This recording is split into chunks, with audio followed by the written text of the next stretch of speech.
ระบาทอุดมน้ำบ่อสาวเล่าขานกันมานานไกลศาสนายิ่งใหญ่ของชนชาวไทย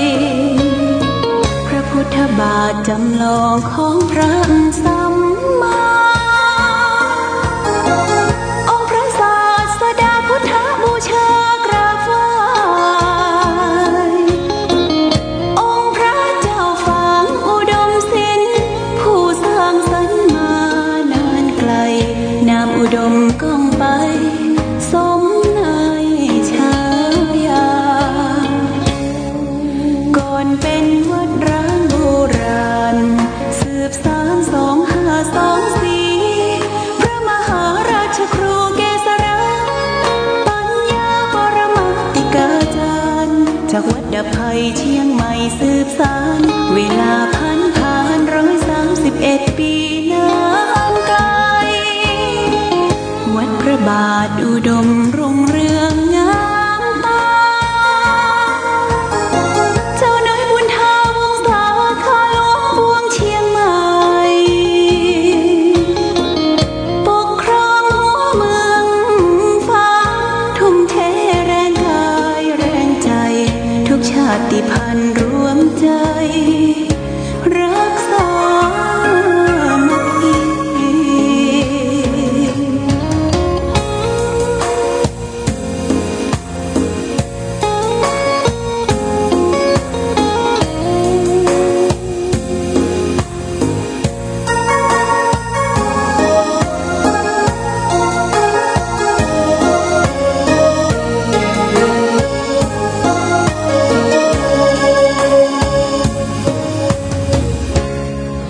ก่อนเป็นวัดร้างโบราณสืบสาน2524พระมหาราชครูเกษราปัญญาปรมาติกาจารย์จากวัดดับภัยเชียงใหม่สืบสานเวลาผ่าน131 ปีนานไกลวัดพระบาทอุดมรุ่งเรืองงามตาเจ้าน้อยบุญธาวงศาข้าหลวงบวงเชียงใหม่ปกครองหัวเมืองฟ้าทุ่มเทแรงกายแรงใจทุกชาติพันธุ์รวมใจรักษามัคคี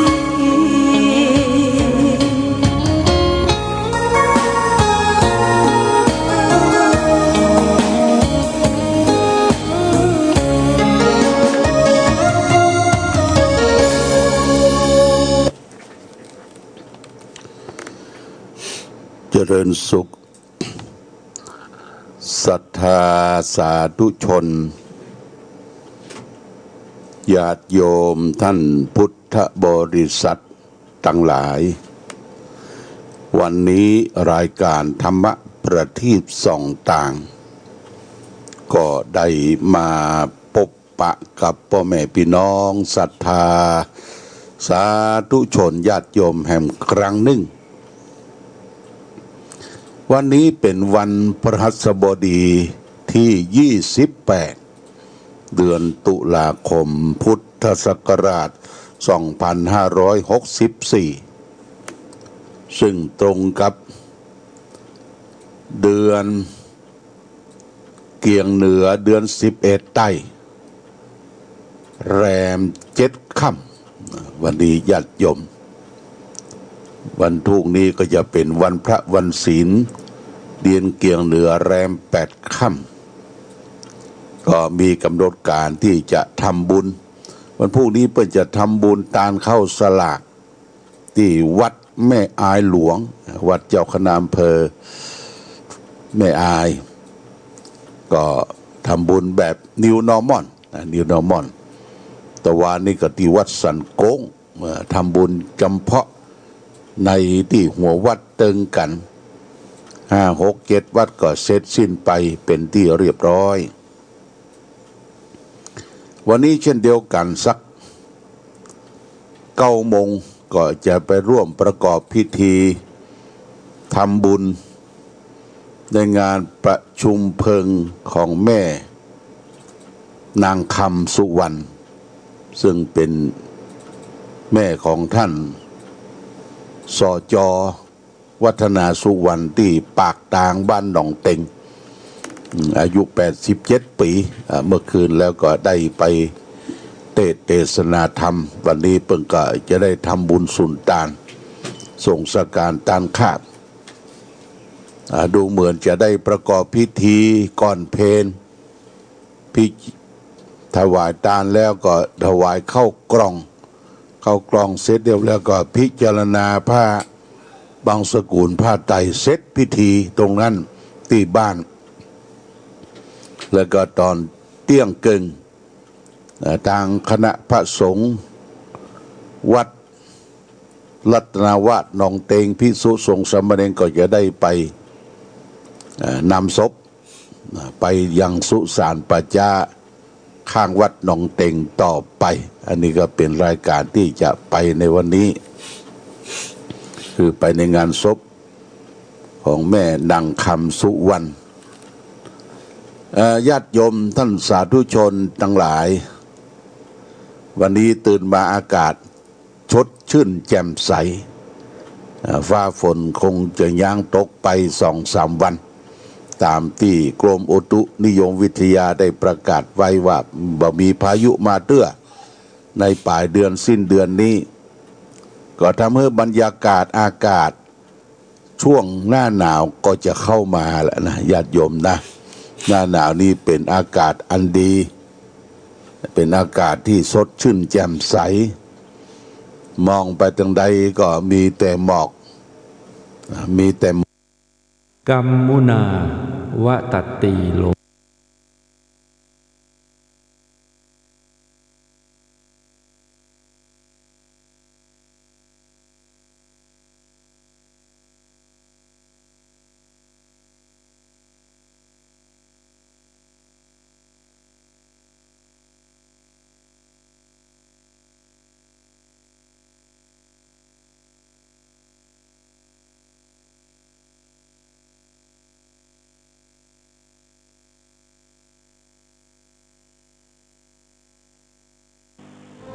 คือมันกุ้มลูกกุ้มเต้าเนี่ยญาติโยมนะ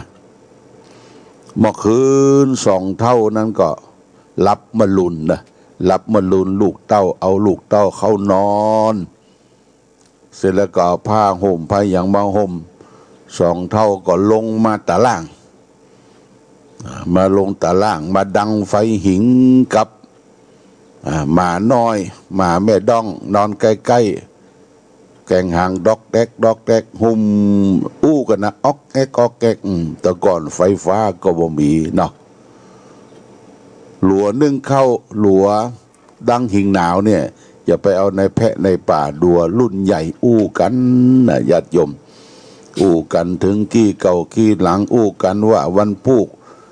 วันเฮอจะเอายังมากินมาบริโภคเลี้ยงลูกเลี้ยงเต้าซัมปี้ซัมปอปดโตลูกเต้าก็อยู่หลายคนรายได้แต่ก่อนนี่มันไม่ใช่มีรายได้เหมือนปัจจุบันหิหามาสู่มาตามกันตามธรรมชาติบกดินสินหญ้าเสาะปูเสาะป่าแต่ก่อนนี้เปิ้นพอเกี่ยวเข้าเอาเฟืองแล้วเปิ้นฝนตกหาแรกละต่อเฟือง5 ต่อเฟืองเนี่ยเพื่อจะออกต้งออกนาไปย่ำปูญาติโยมนะไปย่ำปูอยู่ที่ไหนนี่มันมีหูไปย่ำไกลๆหน่อยมันแฝดออกมามันหล่นออกมานี่ก็จับปูจับป่าตามข้างนาตั้งนาพ่องตามห้องเมืองพ่องก็ไปเสาะกันเสาะห้อยเสาะปูเสาะปลาเลี้ยงกันตามธรรมชาติคนเขาก็อยู่ได้มาถึงวันเนี่ยนึกถึงขี้เก่าขี้หลังของพ่อของแม่เนี่ยโอ้ญาติโยมกึดเติงหาเปิ้นเนาะบางทีเปิ้นก็ใครไปเอวพ่องใครไปเอวนั่นเอวนี่บ่ได้ไปบ่มีรถบ่มีรางที่จะไปบางทีใครกินใครบริโภคอันนั้นนี้บ่ได้กินได้ใจลูกเต้าเข้าปันนักบางทีนุ่งย่องเนี่ยญาติโยมมีผ้าครัวชุดเดียว2 ชุดเนาะชุดนี้มันเปียกฝนแล้วก็ ต้องเอามาตากนุ่งก้าผ้าต้อยนุ่งก้าผ้าปะตอนผ้าตองรอให้ผ้านั้นแห้งแล้วก็ถึงจะได้นุ่งเอาผ้าที่ไปยังไปตากเอาไปยังเอาไปสึงที่ใกล้ไฟเนี่ยแห้งแล้วก็มานุ่งแล้วก็ไปเสาะยะการยะงานตุกญาติโยมแต่ตุกต่างกายเปิ้นเนี่ยทนอยู่ใดแต่คนเฮาบ่เดี๋ยวนี้มันตุกบ่ตุกกายแต่ตุกใจเนี่ยตุกใจจิปาทะโอ้อย่างทุกสิ่งทุกอย่างเรื่องน้ำเรื่องไฟเรื่องการอยู่การกินเรื่องบริโภคเรื่องของการแข่งขันกันอยู่ในปัจจุบันเนี่ยแต่งย่องอวดกันโชว์กันบางทีมีปอยมีรามเนี่ยญาติโยมเอาทองหยองเอาอย่างมาใส่อวดกันเยอะนะ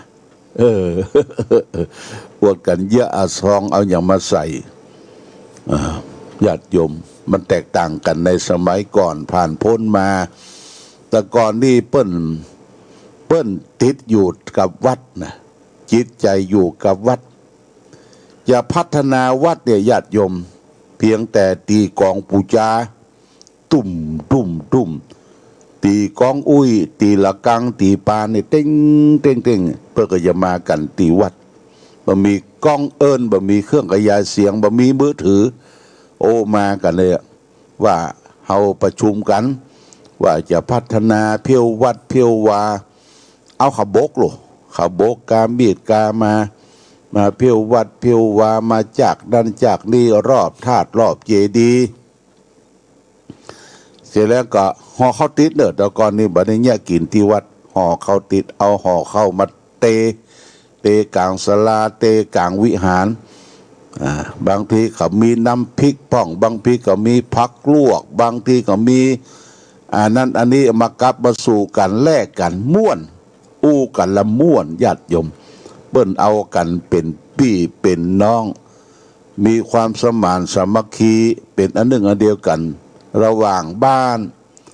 วัดและก็ราษฎรชุมชนเนี่ยเปิ้นมีความสันตะความสมานสามัคคีแต่ก่อนนี่พระเนนก็บ่ใจหลายมันมีโรงเรียนอยู่อย่างในปัจจุบันเนี่ยบางที่ก็มีสักตนสองตนมีตู้เจ้าอาวาสมีอย่างแล้วก็มีหมามีแมวเนาะหมาแมวนี่เปิ้นบ่ได้ตั้งใจเลี้ยงนะที่วัดญาติโยมเอาไปปล่อยไปคิดอย่างใดบ่ฮู้นะไปเอาภาระตกนักให้แก่ตู้เจ้าเอาหมาเอาแมวไปปล่อยวัดเป็นพลุงพลังตู้เจ้าหรือเจ้าอาวาสเปิ้นมีเมตตาธรรมอยู่แล้วญาติโยมเมตตาเป็นเครื่องค้ำจุนโลกหันสัตว์น้อยตัวน้อยหมาน้อยแมวน้อยมาปล่อยห้องงอกแงกแมวเมาก็จะเป็นต้องเซาะอย่างมาสู่ญาติโยมก็เข้าใจว่าตู้เจ้าบ่มีการอย่างตู้เจ้าใจดีเลี้ยงหมูเลี้ยงหมาก็ตึกหมูตึกหมานะบ่ได้พัฒนาอย่างอื่นแล้วญาติโยมนะเพราะฉะนั้นเปิ้นจึงเขียนป้ายประกาศว่าวัดนี้หมามีพอแล้วบ่ต้องเอามาปล่อยถ้าจะทำประโยชน์ก็เอามาบริจาคปูนบริจาคหินบริจาคทรายเล็กที่จะได้สร้างพัฒนาวัดต่อไปญาติโยมไปเข้าใจอย่างไรนะเอาหมาเอาเมียไปปล่อยวัด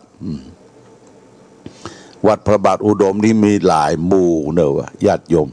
หมานี่มีหลายหมู่ที่อยู่ที่ลานอนุสาวรีย์พระเจ้าฝางเนี่ยหมู่ลาดตระเวนมันได้กินของทั่วไปแล้วก็เขาเอาจ้างเอาอาหารการกินมาฮื้อมาสู่มาตำกันนี่หมู่หนึ่งหมู่ที่เฝ้าของที่ลานอนุสาวรีย์พระเจ้าฝางและหมู่ที่อยู่บนสำนักวิปัสสนาและบอสวาเนี่ยก็จะมีสองหมู่หนึ่งอยู่ตั้งปวดตั้งตูเจ้าตั้งแม่ชีหมู่หนึ่งอยู่เฝ้าหน้ากุฏิหลวงพ่อเนี่ยชื่อมันไอ้หมอกกับไอ้โจ้ไอ้หมอกกับไอ้โจ้บ่ใช่โต้นะไอ้หมอกกับไอ้โจ้นะมันเฝ้าหน้ากุฏิหลวงพ่อมันมีความซื่อสัตย์สังเกตพอญาติโยมหมานี่มันมีความจำหูมันดีเนอะหูมันดี ถ้าไอ้หมอกไอ้โจ้เขาอยู่ในกุฏิอยู่ในกุฏิถ้ามันเดินผ่านใกล้จะผ่านประตูกุฏิเขาเรียกว่าโจ้หมอกมันจะหยุดแป๊บนะปุดแป๊บแล้วก็หันมาดังประตูเขาจะออกมันหูมันดีญาติโยมหูมันดีว่าเขาเรียกมันเรียกก้อยๆนะสัญชาตญาณของสุนัขแม่เนี่ยมันมีสัญชาตญาณเฝ้าของเฝ้าเจ้าของสิ่งใดที่มันฮักหวนแหนเขตพื้นที่มันสุมาเตอมันจะเงี่ยวมาเนี่ยมันจะเงี่ยวลดลาดเครื่องใจไม้ซอยของอย่างเนี้ยมาตัวอื่นที่อื่นมาเอวมันก็จะดมกลิ่นโอ้นี่มีเจ้าของละมีถิ่นละนี่เฝ้าที่นี่แล้วตั้งนอกปุ่นตั้งนอกลุ่มวัดลุ่มเขามีเหตุวัดนะวัดพระบาอุดมนะเป็นที่อยู่ของพระเนรก็มีสองหมู่หน้าหมู่หลังนี่ญาติโยมและแต่คือนี่ก่อนจะเข้าวัดไปเทศธรรมมาผ่านหน้าอนุสาวรีย์เนี่ยพระบะเขียวเฮ้ยไอ้เขียวที่มันเคยอยู่กับหลวงพ่อเนี่ยนะโซเฟอร์ก็ว่าหลวงพ่อไอ้เขียวเนี่ยนะไอ้เขียวมันเตียวไปแล้วเขาก็จอดรถเราห้องนะห้องว่าไอ้เขียวโซเฟอร์ก็ห้องไอ้เขียวมันก็แกล้งหางดิกไอ้เขียวนี่ไปนำหมู่นำพวกมันว่ามันมีคนเฝ้าหลวงพ่อละไอ้โลไอ้หมอกกับไอ้โจ้นี่เฝ้าละมันจะไปมีอิสระตั้งพรรคใหม่ตั้งพรรคใหม่มันไปอยู่ปุ่นหน้าวัดจองออกหน้าสนามกีฬาหมู่มันหลายเนอะไอ้เขียวนะมันเป็นหมาใหญ่แต่ก่อนมันมีความซื่อสัตย์สุจริตที่มันโคตรหลวงพ่อนะก็เมื่อหลวงพ่อไปออสเตรเลียญาติโยมไปบอกบลามันนะปิกมามันงอนมันบ่เข้ามาคลอเกียบ่เข้ามาตักตายมันขึ้นมาเหมือนกันขึ้นมาไหว้สวดมนต์ด้วยกันแต่วันสองวันมันก็ลาไปเมื่อแต่ว่าวันซื้อนี่กลางวันศาสตร์นี่มันก็ขึ้นมาอีกไอ้เขียวเนี่ยนะไอ้เขียวขึ้นมาแล้วก็มาทำวัดสวดมนต์โดยมันเลี้ยวพอทางซ้ายทางขวามีไอ้หมอกขึ้นไปไอ้โจ้ขึ้นไปมันก็ว่าโปร่งใจละไอ้สองตัวนี้อยู่กับหลวงพ่อเด้อว่ามันจะไปอิสระตั้งพรรคใหม่มันก็ลาไปเฮาก็ปะมันเป็นเตื้อนี่คือบักเขียวเป็นมาใหญ่ญาติโยมพูดถึงเรื่องมานี่มันมีความซื่อสัตย์ต่อเจ้าของญาติโยมนะเลี้ยงไว้เตอะตามบ้านตามจองเฮาบ่ต้องไปเลี้ยงหมาพันธุ์ที่เขาซื้อมาเป็นปันเป็นมือนะญาติโยมเลี้ยงหมาไทยเนี่ยหมาไทยมากินข้าวบดายเนี่ยนะมากินข้าวบดายมันฮักเจ้าของมันดุมันดันแต่มันรู้หน้าที่ของมันโดยว่าเมื่อคืนมันจะนอนที่ไหนเนี่ยเนี่ยนอนที่ไหนบางทีหมานี่ก็ซื่อสัตย์เหลือคนนะคนนี่ยังล็อกแรกนะญาติโยมล็อกแรกวักแวกนะแต่หมานี่มันซื่อสัตย์มันจะรับกี่โมงเนี่ยเมื่อวันนี้มันจะเข้าไปรับที่ในกุฏิหลวงพ่อสองตัวนี่นะเมื่อคืนนี่มันจะลาดตระเวนญาติตระเวนว่าไผมาไผไปที่ไหนซอบแซบไหนมันจะเห่ากันโชคนี่คือคุณธรรมอู้ถึงหมาตะกอนสมัยครั้งพุทธกาลย้อนอดีตของพระพุทธเจ้าก็ได้เกิดเป็นสุนัขเกิดเป็นหมาเป็นเป็นหมาคุณค้ำก่อนญาติโยมพระพุทธเจ้านี่เกิดเป็นสัตว์ต่างๆ500 จาตินะบางทีก็ไปเป็นนกเป็นหมาเป็นเต้าน้อยอองคำเป็นคนทุกคนผ่านเป็น100 คอดญาติโยมนะแล้วก็เขาก็เหมือนกันนะญาติโยมเขาก็บอกหันว่าญาติแล้วเขาเกิดเป็นอย่างบ่ฮู้ญาตินี่เกิดมาเป็นคนที่เป็นคนได้นี่เป็นว่าปัจจัยทำให้เกิดคนเป็นคนนะทำชาติก่อนเขาเกิดมาเป็นคนชาตินี้เพราะว่าเขามีบุญวะนะมีบุญอะไรอย่างพ่อง1บุญจากการรักษาศีล 5ศีล 5เนี่ยบ่ฆ่าสัตว์ตัดชีวิตบ่ลักเล็กขโมยน้อยยิบฉวยของคนอื่นบ่ประพฤติผิดในกามบ่กล่าวมุสาวาทพูดเท็จบ่ดื่มสุราเมลัยเครื่องดองของเมายาเสพติดโทษบุญตัวนั้นเป็นปัจจัยผลักดันเขาเกิดมาเป็นมนุษย์เป็นคน มนุษย์เป็นคนเนี่ยเป็นคนเป็นชั้นกลางนะญาติโยมเป็นชั้นกลางทั้งบนเฮานี่เป็นสวรรค์ลุ่มเฮาเป็นมรณกตามที่เปิ้นมีพระสูตรเป็นปุคลธิฐานไว้ชั้นกลางนี่มีโอกาสเขาจะไปมรณกก็ได้จะไปสวรรค์ก็ได้จะไปนิพพานก็ได้มันอยู่ที่ตัวเขาอยู่ที่จิตใจเขาวันไหนถ้าเจ้าฮ้อนบึดนะฮ้อนเรื่องลูกเรื่องเต้าเรื่องเข้าเรื่องของเรื่องการเสาะว่าหากินเรื่องการกระทบกันเรื่องลำคาญเจ็บไข้ได้ป่วยตัวเก่าเนี่ยฮ้อนใจเนี่ยตกมรรกนะมรรกคือความร้อนใจวันไหนถ้าใจเฮาดีญาติโยมใจเฮาดีอกดีใจวันนี้วันนั้นได้ขึ้นสวรรค์สวรรค์คือดีใจวันไหนถ้าใจเฮาเย็นสงบเย็นอย่าอยู่กลางต้งกลางนาอยู่ห้างต้งห้างนาอยู่ป่าอยู่เขาเย็นอกเย็นใจน่ะเย็นใจไปนิพพานว่าโอ้นิพพานแปลว่าความสงบเย็นนะเพราะฉะนั้นนักปราชญ์เปิ้นจึงกล่าวไว้ว่าสวรรค์อยู่ในอกนรกอยู่ในใจนิพพานบ่ไกลก็อยู่ที่ใจเขาเองเนี่ยญาติโยมต้องมาพิจารณาตัวเก่าเนอะจะไปงอมใส่อันนั้นอันนี้ญาติโยมจะไปงอมกึดหาจะไปไว้ทุเจ้าที่นั่นที่บ่ต้องไปกึดนะดูตัวเก่ามองตัวเก่ามองตัวเก่าก้มดูตัวเก่าพระพุทธเจ้าสอนเราพิจารณาตัวเองเช่นว่าเฮานั่งขัดสมาธินั่งขัดสมาธิหลับตาบางๆก้มดูจิตดูใจอุปกรณ์ที่สำคัญที่จะให้จิตใจสงบนั่นคือใจหายใจเข้ารู้หายใจออกรู้3 หนและ7 หน100 หนและ1,000 หนด้วยความไม่ประมาทหายใจเข้าพูดหายใจออกโทด้วยความไม่ประมาทนั่นคือการดูจิตดูใจถึงวันที่เขาบ่สงบสุขเพราะเอาดูต่างนอกดูคนอื่นดูสิ่งนั้นสิ่งนี้เอาสิ่งนั้นสิ่งนี้มาเปรียบเทียบเปรียบเปยบางทีมันไม่ใช่เรื่องของเฮาสักหน่อยญาติโยมเป็นทุกข์เป็นฮ้อนกับเปิ้นว่าปดโตเปิ้นลบราค่าคันกันผัวเมียแย่ง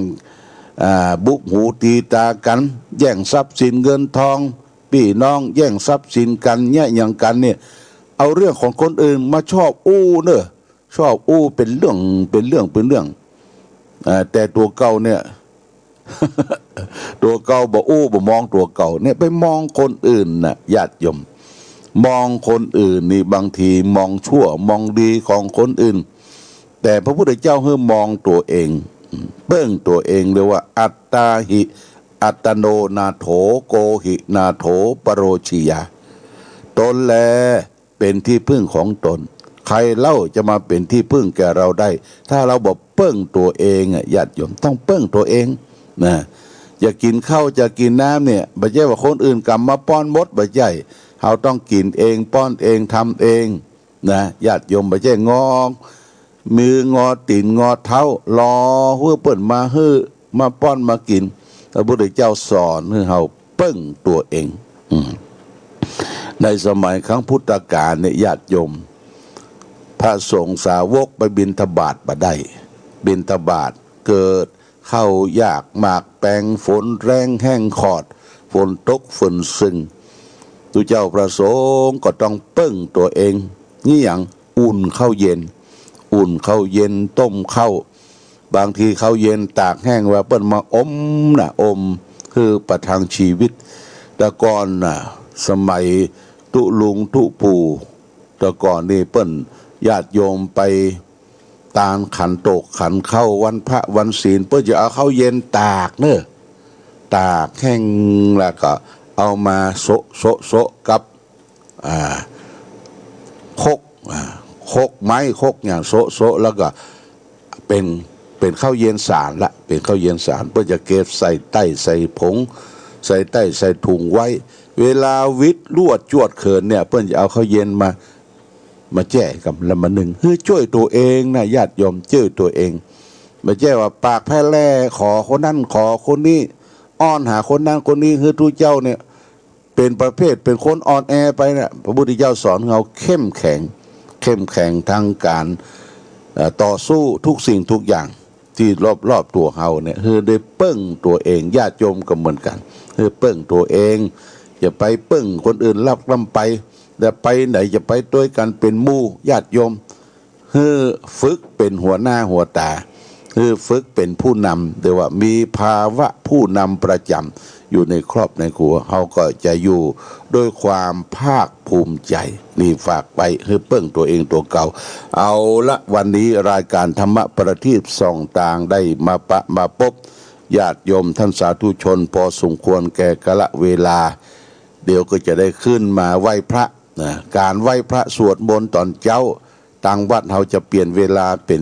8 โมงเจ้าญาติโยมประมาณครึ่งชั่วโมงไหว้พระสวดมนต์บ่ฮื้อลูกเจ้าเพราะว่าหน้าหนาว6 โมงตีละครั้ง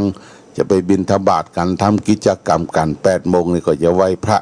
8 โมงครึ่งก็ฉันอาหารทำความสะอาดเคหสถานที่ของแต่ละตนแต่ละรูปต่อไปรายการธรรมะประทีปส่องต่างต้องขอลาก่อนขอผู้ฟังจงตั้งมั่นจิตหันษาด้วยธรรมะขององค์พระพุทธาได้นำพาให้เกิดความ